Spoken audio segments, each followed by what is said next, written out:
के देश का हम कहते हैं। लेकिन जब चीन से युद्ध होता है या चीन हावी होने का काम करता है, चीन आक्रामक होता है, तब जो मोदी जी हैं जो गुजरात में गीता पढ़ाने जा रहे हैं, फिर वो गीता का उपदेश अपने काम में नहीं लेते, फिर वो बुद्ध की शांति का मार्ग ढूंढते हैं। समाज के लोगों से कुछ प्रश्न किया, मैंने पूछा कि इस जीवन का लक्ष्य क्या है, लेकिन वहाँ पर चुप्पी हो गई। चुप्पी का कारण था कि हम बहुत तो बन गए, लेकिन बुद्ध के धर्म को हम समझ नहीं पाए कि बुद्ध के धर्म है। जाति की दुखा, जरा की दुखा, प्रणाम की दुखा, व्याधि की दुखा, सोच पड़े दे।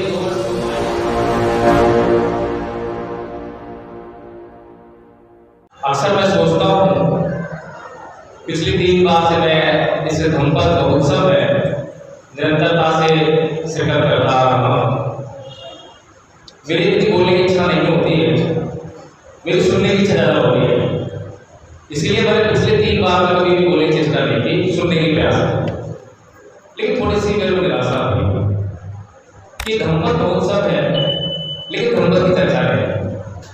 धम्मपद जिसके बारे में उससे पूर्व लगभग 3 वक्ताओं ने उसका बहुत ही महिमामंडन किया, उसका इतिहास बताया, लेकिन धम्मपद हमारे परिवार के लिए, हमारे लिए किस प्रकार से कल्याणकारक है, यह हम समझने में और समझाने में शायद कहीं छूट रहे हैं। इसीलिए तो ये जो भारत देश है, अब जो गुजरात में जो पाठ्यक्रम में गीता शामिल कर ली गई है, इसी कारण से कि हम लोगों को धम्मपद का महत्व नहीं समझा पाए। अब धम्मपद में है क्या? धम्मपद को जैसे कि कई लोग जानते होंगे कि कई देश ऐसे हैं जहाँ पर भिक्षुओं की उपसंपदा होने से पूर्व यह निश्चित किया जाए कि उसको धम्मपद कंठस्थ है या नहीं। धम्मपद का आना, धम्मपद का व्यय करना बहुत जरूरी है। तो धम्मपद है क्या? अभी उससे पूर्व एक वक्ता ने जो है धम्मपद का एक पढ़कर फरमाया, यमक भक्तों का मनोपुपम गमा धम्मा मनोसेठा मनोमया मनसा चैत सुखेन भासति वाकरोति वा ततो न तुमरे चक्र में। कितना महत्वपूर्ण पद है। अभी आप लोगों ने एक यूट्यूब पर वीडियो है द सीक्रेट मूवी करके है, वो देखी होगी। जिन लोगों ने देखी है कोई समझ सकते हैं कि उस फिल्म में दुनिया के सारे डॉक्टर और वैज्ञानिक मिलकर एक निष्कर्ष पर पहुंचते हैं कि जो दुनिया है, ब्रह्मांड है, ये लॉ ऑफ अट्रैक्शन के सिद्धांत से चलता है। लेकिन कितनी बड़ी बात है, आज दुनिया के सारे वैज्ञानिक मिलकर इस निष्कर्ष पर पहुंचते हैं कि ये जो सारा जो दुनिया ब्रह्मांड जो है ये लॉ ऑफ अट्रैक्शन से चलता है। और भगवान को क्या कह रहे हैं? वो 26 साल पहले मनोपुपंगमा धम्मा मनोसेठा मनोमया मनसा चैत सुखेन भासति वाकरोति वा ततो न तुमरे मध्येति चक्र में बदल। यानी कि ये मन सभी प्रवृत्तियों का अगुआ है, सभी धर्म मन से ही शुरू होते हैं, और जिस प्रकार के मन से हम कोई कर्म करते हैं उसका फल उसी प्रकार से फलित होता है। यदि हम दुखी मन से कोई काम करते हैं तो दुख हमारा उसी प्रकार पीछा करता है, जैसे कि गाड़ी के चक्के पहिए उसके बोझ को सहन करते हुए आ रहे हैं। इसी प्रकार से भगवान बुद्ध ने दूसरी बात में कहा कि मनोपुपंगमा धम्मा मनोसेठा मनोमया मनसा चैत स्नेह भासति वाकरोति वा ततो न सुतमवेति छाया में पाए। ये दोनों गाथाओं में थोड़ा सा अंतर है। पहली गाथा में बुद्ध बता रहे हैं कि अगर आप दुखी मन से कोई कार्य करते हैं तो उसका प्रभाव, उसका परिणाम क्या होता है। दूसरी गाथा बता रहे हैं अगर आप सुखी मन से करते हैं तो उसका परिणाम क्या होता है। तो दूसरी जो गाथा है उसमें भागवत बुद्ध बोलते हैं कि अगर आप प्रसन्न चित्त से, प्रसन्न मन से कोई भी बात कहते हो, कोई भी काम करते हो, तो उसका जो फल है वो उसी प्रकार से होता है जैसे कि आपके साथ निरंतरता के साथ चलने वाली छाया। अब एक पद में बुद्ध चक्रों का उदाहरण दे रहे हैं, दूसरे पद में छाया का उदाहरण दे रहे हैं। ये समझने वाली बात है कि छाया में और चक्र यानी पहिए में क्या फर्क है। पहिए पर देखिए बोझ है और उस बोझ को लेकर चल रहा है। तो हमारे जीवन में इतने दुख हैं वो हमारे लिए बोझ समान है, उनको सहन करना बहुत मुश्किल बात है और हम उनको सहन करते चले जा रहे हैं, करते चले जा रहे हैं। और सुख कैसा होता है?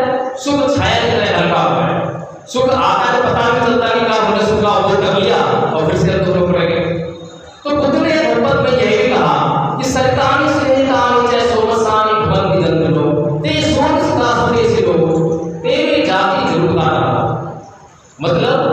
कि जो तृष्णा रूपी नदियां हैं, इनके चक्कर में फंसकर मुझे ये चाहिए, मुझे वो चाहिए, हमारा जीवन भर यही चक्कर चलता रहता है। और इनकी चाह के चक्कर में हम बार बार जन्म और मरण के चक्कर में आ फंसते हैं। अब बहुत से बुद्धिस्ट लोग बोलते हैं कि बौद्ध धर्म में पुनर्जन्म का सिद्धांत नहीं है। कितने लोग ये मानते हैं कि बौद्ध धर्म में पुनर्जन्म है या नहीं है? जरा एक बार हाथ में बताएं कि बौद्ध धर्म में पुनर्जन्म का सिद्धांत है या नहीं है?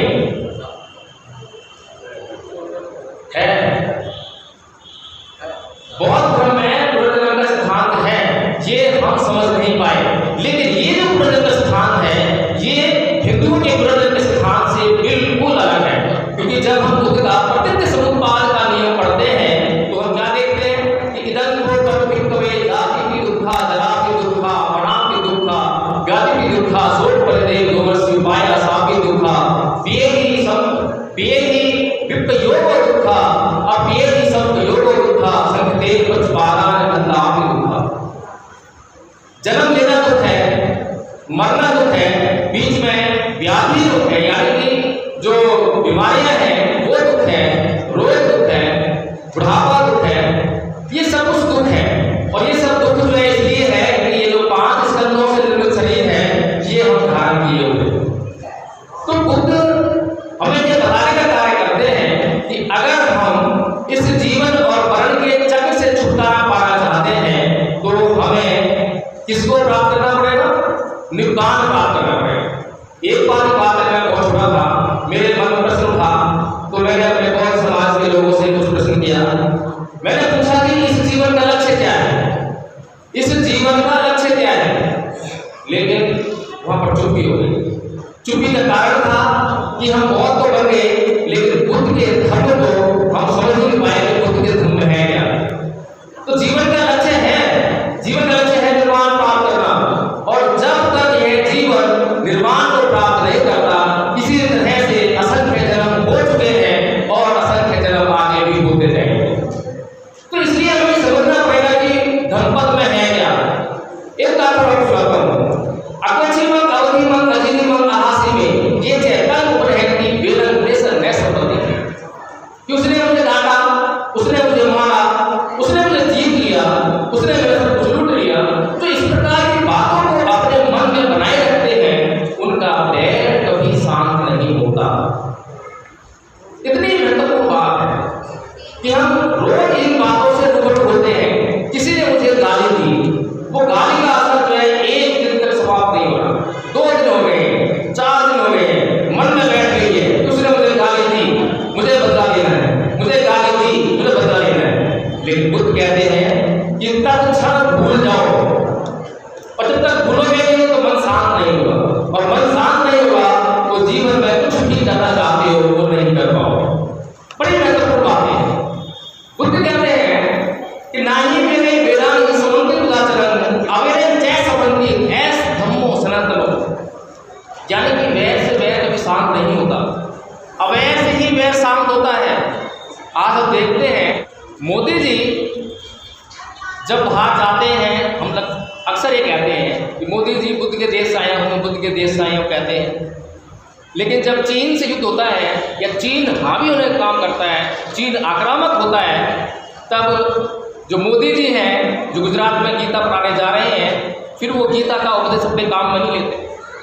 फिर वो बुद्ध की शांति का मार्ग ढूंढते हैं कि भाई वार्ता की जाए, मिल बैठ के बात कर लेते हैं, समस्या का हल निकाल लेते हैं, क्यों हम जो है गोले दागे एक दूसरे के ऊपर, इससे नुकसान होगा। लेकिन गीता क्या कहती है? क्या गीता में जब कृष्ण जी महाभारत के युद्ध में सामने मैदान में खड़े हैं तो वो अर्जुन को शांति का उपदेश देते हैं या उनका संहार करने का उपदेश देते हैं? ये हमें समझना पड़ेगा कि ये जो धौरी नीति है, इस धौरी नीति को हमें समझना है और दूसरों को समझाना भी है। इस दुनिया का जो काम बुद्ध से ही चल सकता है। जब बुद्ध ने कह दिया कि ना ही वेरेन वेरानी समंत दाचरंग अवेरेन जय समंती ऐस धर्मो सनातनो, कि वैर से कभी वैर शांत नहीं होगा, तो दुनिया का कौन सा ऐसा आदमी है जो इस सिद्धांत से इनकार कर देगा?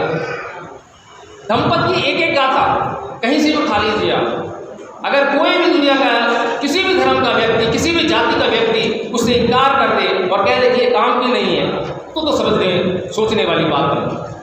लेकिन ये हो कैसे?